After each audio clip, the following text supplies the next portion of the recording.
ओम शांति। दुख हरकर सुख का रास्ता बताने वाले, बेहद के दुख हरता सुख करता, विश्व कल्याणकारी शिव बाबा की 4/12/2021 की मुरली से होमवर्क। आज बाबा हमें ज्ञान और योग दोनों ही सब्जेक्ट पर शक्तिशाली बातें बता रहे हैं।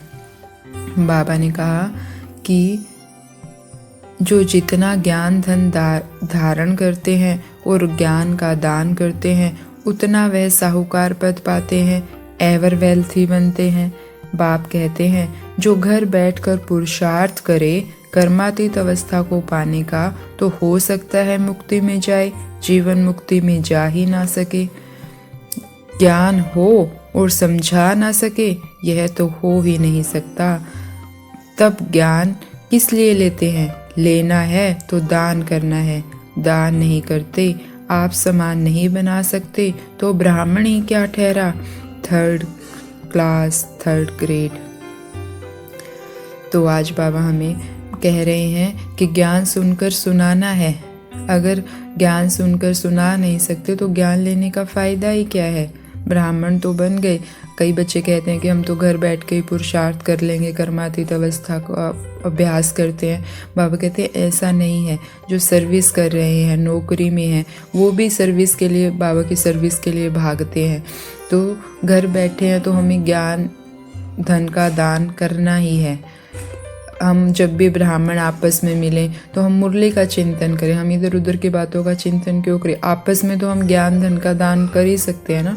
और जो कोई नई आत्मा आती है, मौका मिले तो स्थूल सर्विस करें, हम उसे चाय पिला रहे हैं तो उसमें ज्ञान धन का दान करके बाबा इसको भी आपका परिचय मिल जाए। मनसा से हम विश्व की सभी आत्माओं को ज्ञान सुनाएं। और जब भी मौका मिले वाणी से भी बाबा का परिचय देना। ये हम हर आत्मा को कह सकते हैं कि परमपिता परमात्मा बोलते हैं, वो हम सबका पिता है।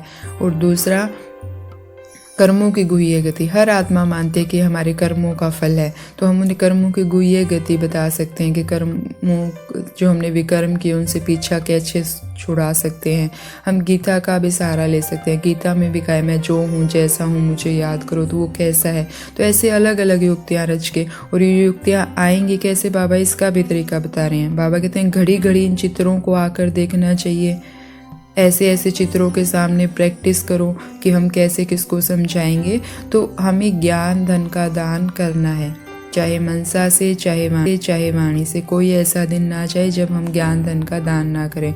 और जब भी ब्राह्मण हम आपस में मिले तो मुरली का चिंतन जरूर करें कि बाबा ने क्या कहा, क्योंकि जितना ज्ञान का चिंतन करेंगे उतना ही वो धारण होगा, और जितना धारण होगा उतना ही हम दूसरों को समझा पाएंगे। बाबा ने योग के बारे में भी कहा।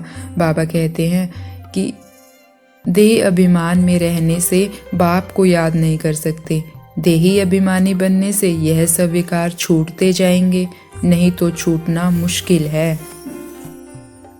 बाबा ने यह भी कहा कि आत्मा छोटी बिंदी है, बाप भी बिंदी है। अपने को छोटी बिंदी समझ बाप को याद करना बहुत मुश्किल है। बाबा ने आज यह भी कहा वरदान में कि जो स्वयं को अकाल मूर्त आत्मा समझकर चलते हैं, वो मानसिक चिंताओं और मानसिक परेशानियों से दूर रहते हैं। आत्मिक उन्नति के लिए सदा अपने को अकाल मूर्त आत्मा समझो।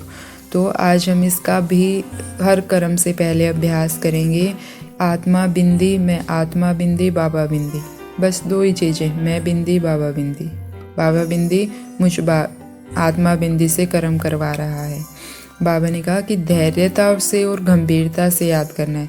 कई आत्माएं, ये हम ध्यान रखेंगे धैर्यता से और गंभीरता से। कई आत्माएं क्या करती है, महात्मा परम भ्रुकुटी के मध्य पहुंच गई परम धाम। ऐसे नहीं, जब तक हम अपने स्वरूप में स्थित नहीं हो जाते, अकाल मूर्त आत्मा समझकर उसका अभ्यास करें। 1 मिनट, 2 मिनट, 5 मिनट भी मैं आत्मा हूँ। जब मन ये स्वीकार कर लें तब परम धाम की यात्रा पर जाएं।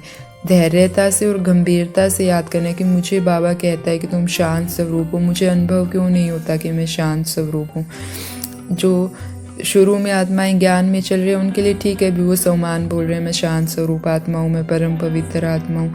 लेकिन जब हम ज्ञान की गहराई में जाएं तो हमें अनुभव हो, क्योंकि अनुभवी मूर्त बनने का ज्ञान है। और ये अनुभव होगा जब हम धैर्यता से और गंभीरता से बाबा को याद करेंगे। तो हमें अपने स्वरूप में स्थित होकर अपने स्वरूप का अनुभव भी करना है और बाबा के स्वरूप पर स्थित होकर बाबा का भी अनुभव करना है, बाबा के हर गुण और शक्तियों का अनुभव करना है। बाबा ने कहा, बाबा आज एक और गहरी बात बता रहे हैं कि जो कोई भी बात जो बार बार फील करता है वह फाइनल में फेल हो जाता है। तो अगर हम आत्माओं की आदत है कि उसने ऐसे बोल दिया और उसको हम फील कर रहे हैं, छोटी छोटी बातों को फील कर रहे हैं, तो हम फाइनल पेपर में फेल हो जाएंगे और हमें फेल नहीं होना है। इसलिए जब भी कोई बात फील होने लगती है तो अपने मन को समझाना है, उस आत्मा का यही अपने कल्प यही करना है, मन तो फील मत कर, मेरा बाबा बैठा है। तो इससे हम फीलिंग प्रूफ बन जाएंगे।